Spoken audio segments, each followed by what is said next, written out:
আল্লাহর এই খাস নামটি ধরে আপনি যেই দোয়া করবেন আল্লাহ পাক সঙ্গে সঙ্গে আপনার সেই দোয়াকেই আল্লাহ পাক কবুল করে নেবেন। এটা চমৎকার একটি আমল, ইউনিক একটি আমল।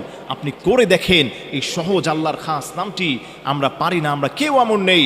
আল্লাহর সেই খাস নামটি হলো আনতাল মান্নান, ইয়া মান্নানু। আপনি এভাবেও পড়তে পারেন, ইয়া মান্নানু, হে অনুগ্রহ দাতা। আনতাল মান্নান, তুমি অনুগ্রহ দাতা। আপনি এভাবেও পড়তে পারেন। মান্নান শব্দের অর্থ হচ্ছে অনুগ্রহদাতা। আল্লাহর এই খাস নামটি পড়ে যে যেই দোয়া করবে, হাত উঠাতে দেরি। নবীজি বলেন, কেউ যদি হাত উঠিয়ে বলে আল্লাহ আমার রিজিক নাই, আল্লাহর নবী বলে উস্তুজিব, আল্লাহ তোমাকে রিজিক দান করবেন। কেউ যদি বলে আল্লাহ আমি বিপদে আছি, নবীজি বলেন উস্তুজিব, আল্লাহ তোমাকে বিপদ থেকে উদ্ধার করবেন। কেউ যদি বলেন ইয়া আল্লাহ আমার মেয়ের বিয়ে হচ্ছে না, আল্লাহর হাবিব বলেন উস্তুজিব, আল্লাহ তোমার মেয়ের বিয়ে ব্যবস্থা করে দিবেন।